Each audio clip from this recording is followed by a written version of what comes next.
All right, welcome back to Barbara channel. Today, well, what we did last time, we did this. I did this ridiculously tiny and low power booster. Okay, and you know what? This is kind of I covered a few things there. This was very simple, schematic, very simple. I learned a few things. Last time I was doing it, I wasn't really happy with the noise level, and I was thinking, to explore that a bit. So one thing, I made a mistake here. This is actually 12 dB gain on this op amp, on this booster, and for comparison, MXR microamp is 20 dB, I think, or something like that, but 12 dB is around 80 to 90% of the rotation of that knob, so maybe I overdid it there. But I covered here very low power op amp, OPA 379, and by some calculation it could go on idle for a few years, so I thought it was very good. Now, one thing I did cover was that, it is quite noisy. It's like up to 4 times noisier than our good old TL072.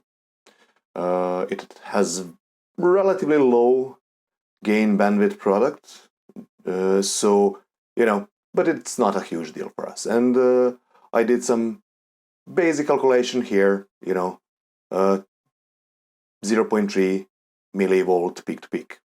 Now, I didn't come up with these figures just, out of thin air. I was watching these videos, introduction to op amps, and actually it's about op amps. This is just the first one on them, but there is a section here on noise, and there's, if you want to get crazy about it, have a look at that. What I didn't realize when I was doing this calculation and while I was watching those videos, there's actually a tool for this, and this is actually what I want to talk about, like a few things actually. There's a tool here, Analogue Engineer's Calculator, and this is Texas Instruments. It's free to download. I'll post links to, to my accompanying blog page. You'll find it in description. But I thought this was interesting because this is exactly a type of circuit I was doing. And when I plugged in these figures, and let's go through that, real quick here, just to check if this is it. This here is fine, but let's see here, noise, what did it say? Noise. Okay, we have this. Input voltage noise density is about 80 nanovolts here.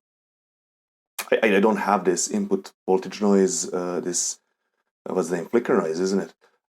So I had a look at, and I need proper value for this, here, this density value here. So what I found it in somewhere here. Let's find it together. I might just search for noise.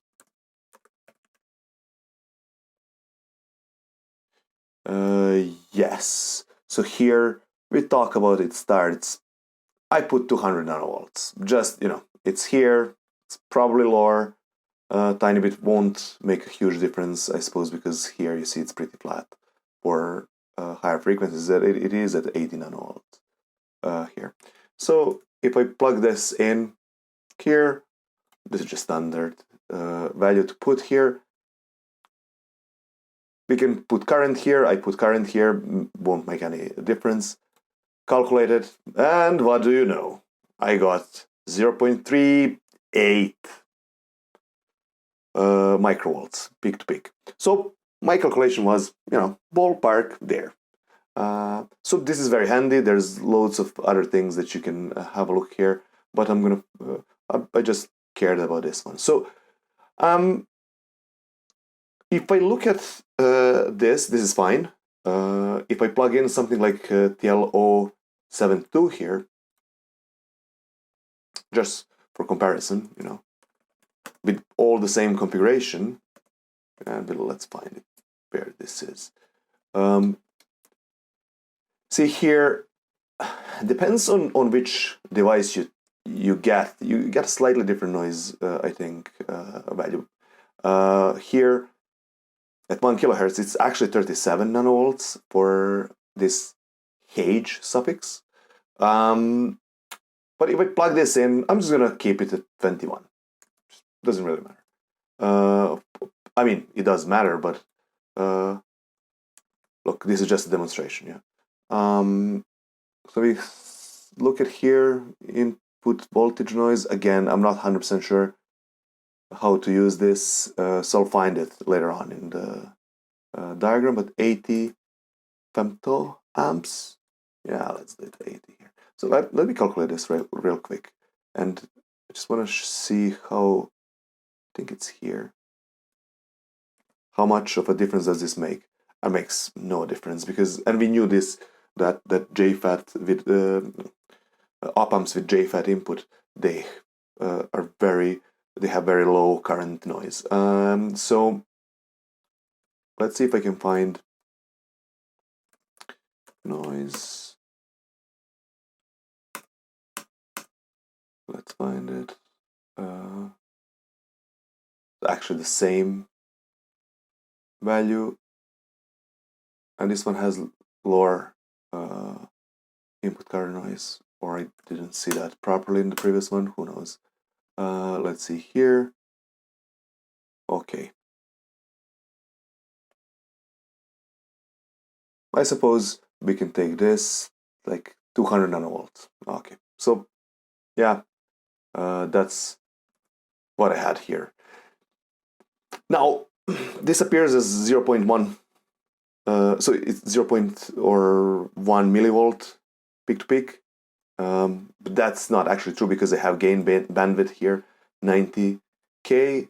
This is not correct for TL072 or any of these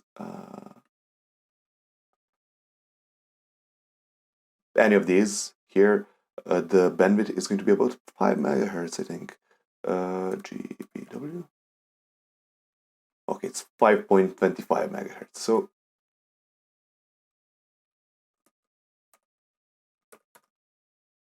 I think this is how this is going to work.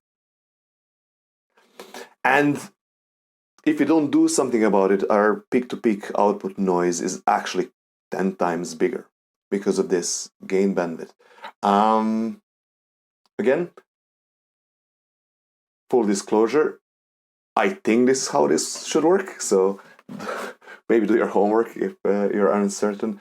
And I'm not still sure if this is quite correct and what to take out of this value. But as you've seen, it is kind of a it's unexpectedly we have more noise, right? And this is because of this. And if you see their capacitor over this feedback resistor, sometimes, mostly in let me put it this way, the descriptions I found is that it helps with protecting the circuit against oscillations at high frequencies. This causes, that I suppose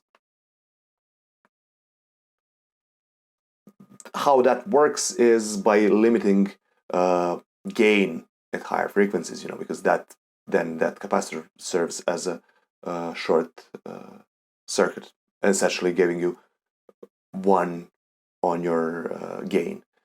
So it's 0 dB.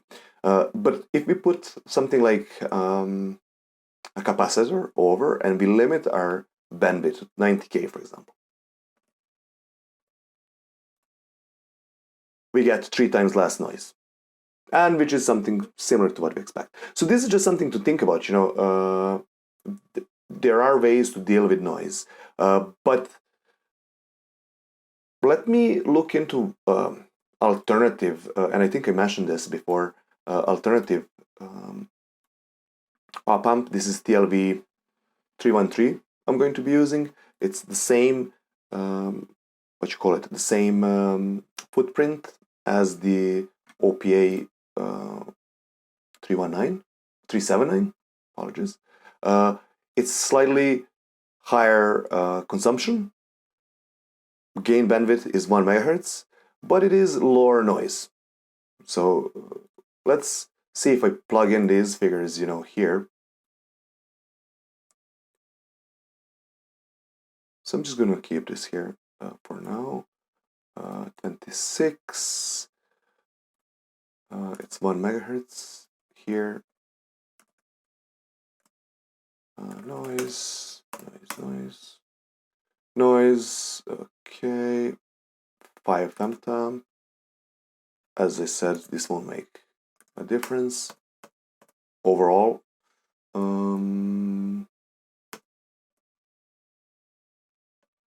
Let's see if we have this. Yeah, so look, I'm just gonna put 200. I'm gonna leave it there. Nanovolts there. And you can see there is a slight difference between depending on your power supply, but let's ignore it for now. It's tiny difference for all intents and purposes, and this is just a rough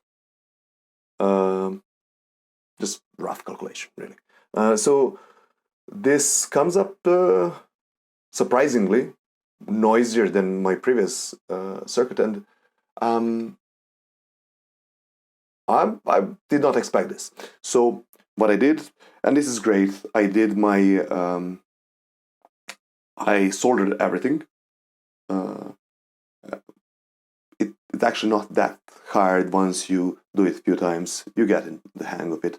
And I did a test. Now I use my phone to record this, so take this with a grain of salt. It's not great, but I expected it to be less noisy.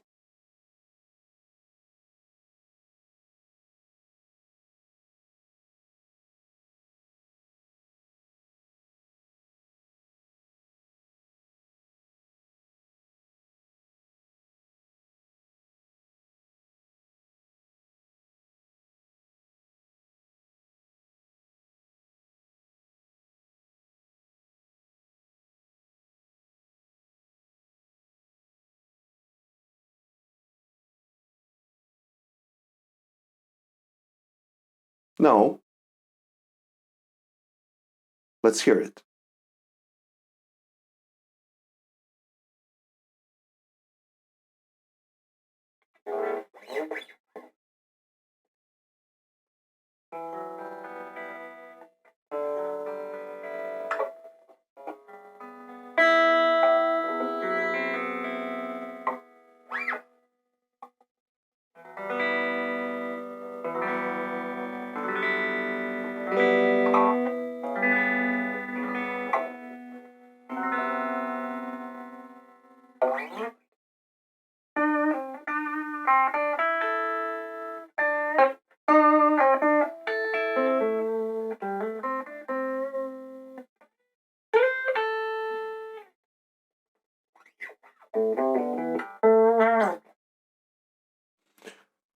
All right, so I expected it to be less noisy, but as you saw there in this calculation, it might be even noisier. I did not. I re-listened the previous video, and the previous video was way noisier. So what I'm going to do, I'm going to compare. I'm going to take TL072 onto breadboard. Yeah, that's going to be noisy, but I just want to see what can I play with it? Can I do some changes to it? And what I'm going to do, I'm going to limit this bandwidth to something like, let me do the calculation. Let's see, RC low pass filter calculator. This one that I use the most. So when I said this one acts like if I put a capacitor there, and I have 100 picofarad there, that might be too high, but that's what I have in SMD. So if I have 100K here and 100 pico, oops, okay. So it's like cutoff frequency is going to be about 16 kilohertz. This is good enough. I mean, I'm not 15 years old anymore, and I probably can't hear anything over that. So if I do that, I can maybe get a better, and let me try that, and then I'm gonna compare that to my previous circuit, and I'm gonna compare that to a breadboard.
All right, so that wasn't too bad. Now, I tried against MXR and only, I didn't really go all the way with my MXR microamp all the way to 12 dB. So what I was thinking actually, how to improve this, I'm gonna do this probably my next version. Let's see. I think I've seen here some of the advices, and this is great. We should be really looking to advices here in datasheets wherever we can. As I said, like I looked into videos, I looked in here. Who would have thought that manufacturers give actual advice? So here we're talking about improving capacitive load drive. So I had 2K there. I should really change that to a smaller value. that will help with some of the noise. I probably don't need, where's my, I probably don't need this big resistor here, because if you remember, this is going to go directly from the coils, so there's already some internal resistance, and lots of this is a bit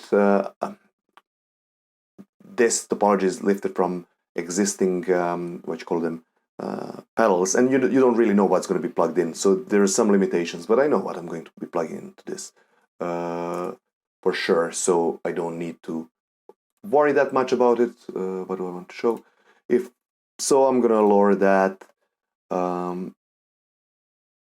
Let me see. So we go, and there's quite a few interesting advices here. So here, how to limit the bandwidth of the incoming signal to improve noise performance, for example. So which is, you see normally here on some of the pedals anyway, and on some of the circuits I saw for high frequency signal, so from interference from all sorts of things that are emitting high frequency signals, like your Wi-Fi's, your mobile phones, etc., etc. And funnily enough, when I recorded my video previous time, because I tried this and it didn't seem as noisy this time around, the previous circuit. So I'm kind of wondering whether there's value in using less, this other op amp. So I would need to try that, but I think when I tried it again, it wasn't that noisy. And funnily enough, when I go around my room, depends on where I stand, I get different noise levels. So so there's more interesting stuff here. You're talking about here input current protection. So again, if you don't know what you're doing, what are you connecting there, that might explain why people put this resistor in general pedals. And here is what I also looked into for my next design, because I think I didn't route all my stuff very well. And if you look at the videos here, they talk about how to route your negative input is critical. So how to route to keep it to preserve the integrity of your signal.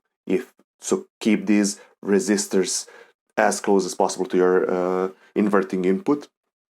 So these kind of things. Now, one thing I just want to say, like real quick, this is a different package, so I couldn't really use this out of the box.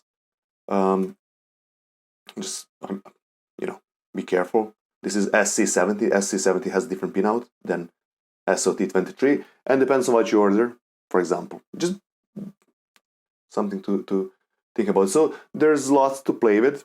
So that's what I'm going to do with my version 2. So this is, let's call this, I don't know how I'm going to call this video, playing with noise. Nah, that sounds like. But like, I'll do my version 2. I'll just order it from PCBWay, look what I get, and we'll cover that next time. Until then.